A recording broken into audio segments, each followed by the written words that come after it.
situação ou noutra eu posso averbar e que em ambas as situações independe de pedido judicial, bastando o requerimento escrito da parte interessada e que esse requerimento seja acompanhado de um documento legal e autêntico. Lembrando que aqui dispensa manifestação do MP.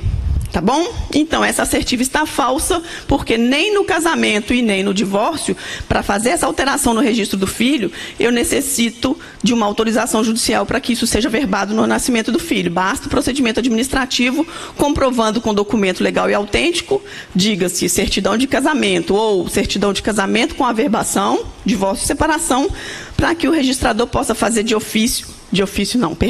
para que ele possa fazer administrativamente essa alteração sem precisar da ordem judicial.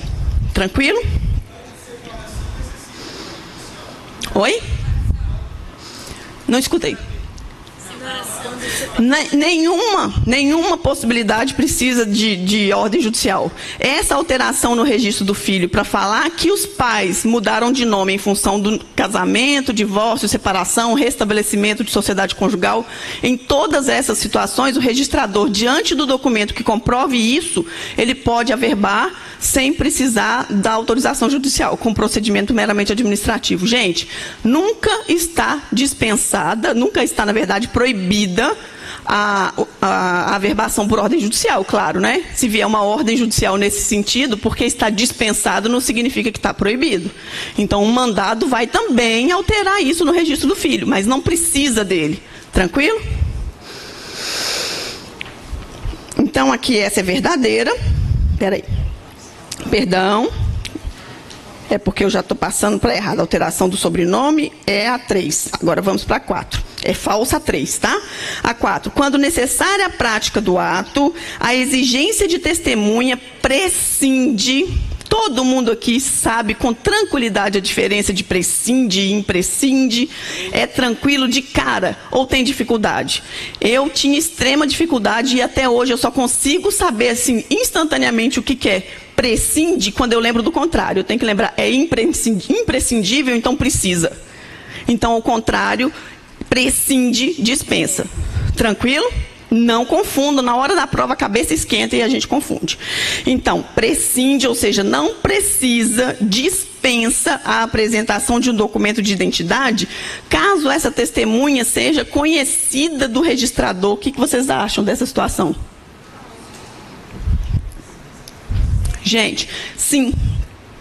Aqui em Santa Catarina, e na verdade em grande parte dos estados por aí, nós temos essa possibilidade. A fé pública do registrador pode dizer, essa pessoa se chama isso, eu estou diante dessa pessoa, tá? Então, o que acontece? Isso antigamente, né, todo mundo conhecia todo mundo na cidade. A identidade, o objetivo de apresentar documento de identidade é para que o registrador tenha certeza de quem é essa pessoa. Se ele já conhece, ele diz, conhecida desse oficial, etc.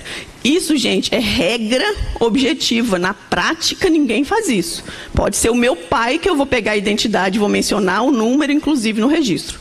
Tranquilo? Não confundam a prática. Então, é verdadeira essa. Nós temos isso no artigo 544 do Código de Normas de Santa Catarina, tá bom? Oi? Ah, claro, aí eu vou ter que mencionar no registro, como eu acabei de dizer, olha, a testemunha fulana de tal, conhecida desse oficial. O assento precisa mencionar número de identidade, número tal, ou conhecida desse registrador, ou do tabelião tal. Essa é a 4, verdadeira, tá?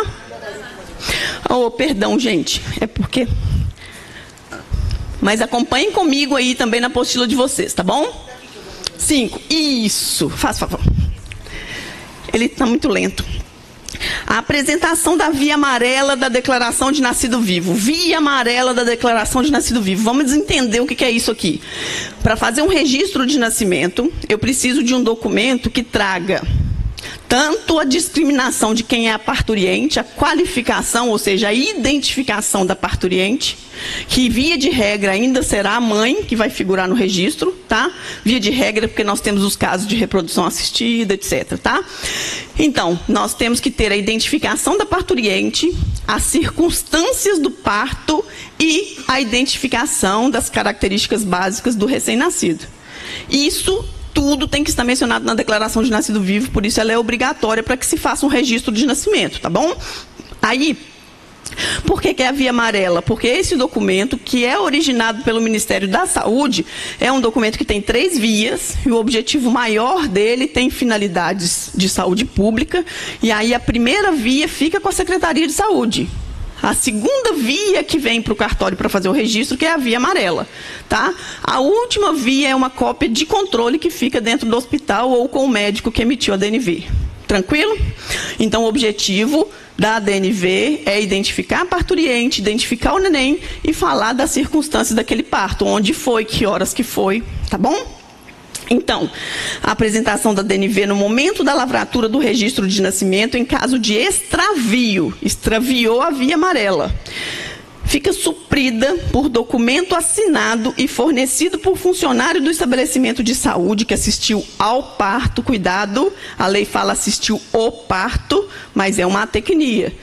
Não é alguém que simplesmente viu o parto, não, porque aí o pai assiste normalmente o parto. Assistir ao parto é prestar assistência técnica àquele parto, tá bom? Cuidado. Que assistiu ao parto, desde que ele seja devidamente identificado e que referido documento tenha todas as informações necessárias ao registro contidas normalmente na DNV. Certo, gente? É uma especificidade que não tem em nenhum outro lugar do país. É de Santa Catarina, ou seja, não pode apresentar a cópia da DNV, nem que autenticada. Ou seja, ou eu apresento o original, ou eu tenho que pegar uma declaração, um documento que comprove todas as informações que vêm na DNV, e esse documento tem que ser assinado por alguém desse hospital, e esse alguém tem que estar devidamente qualificado e identificado, por questão de segurança, para evitar duplo registro, tá bom? Então, essa assertiva está verdadeira, apesar de estranha para quem não conhece o Código de Normas de Santa Catarina, tá? Então, é verdadeira. Oi? Não, olha só. Devidamente identificado, assinado e fornecido por funcionário do estabelecimento de saúde que assistiu ao parto. O funcionário não é o funcionário que assistiu ao parto, é o funcionário do estabelecimento de saúde que assistiu ao parto. Então, é o funcionário daquele hospital onde ocorreu o parto. Tá? Não é o funcionário necessariamente aquele que assistiu diretamente ao parto. Não precisa ser o médico que prestou assistência ao parto para assinar o documento. Tem que ser alguém que trabalhe, ou seja, que tenha legitimidade para assinar isso em nome desse estabelecimento onde ocorreu o parto. Tá? Esse está no artigo 545 do Código de Normas, parágrafo 2º, isso. Perfeito. Então, essa assertiva está verdadeira. Nós vamos para o 6º, por favor, professor. Gente, agnome. Agnome é aquele acréscimo que a gente põe no final do nome completo para indicar que o nome desse registrado é idêntico ao nome de um parente. Qual parente? Aquele parente cujo agnome indica. Se o agnome é filho, significa que o nome dessa pessoa é idêntico ao nome do pai. Se é neto, é idêntico ao nome do avô e assim por diante. Tá? Então, o que está dizendo aqui nessa assertiva? O uso do agnome, de acordo com as normas catarinenses, ou seja, eu vou olhar no Código de Normas e não em qualquer outro lugar, é autorizado exclusivamente para filho, neto e sobrinho de pessoas cujo nome foi repetido ao registrado e será acrescido sempre ao final. Está certo ou está errada essa assertiva? Está errada por um detalhe, não é exclusivamente. Na verdade, foram exemplos que o Código de Normas nos trouxe, e numa leitura rápida a gente pode pensar, olha, o Código de Normas só falou mesmo em filho, neto e sobrinho. Mas existem, por exemplo, as possibilidades femininas, filha, neta, sobrinha, não é? Existe o júnior, o segundo, o terceiro, tudo isso são possibilidades de agnome e que o Código de Normas não trouxe aqui no artigo 546, parágrafos 3º e 4º, que falam do agnome.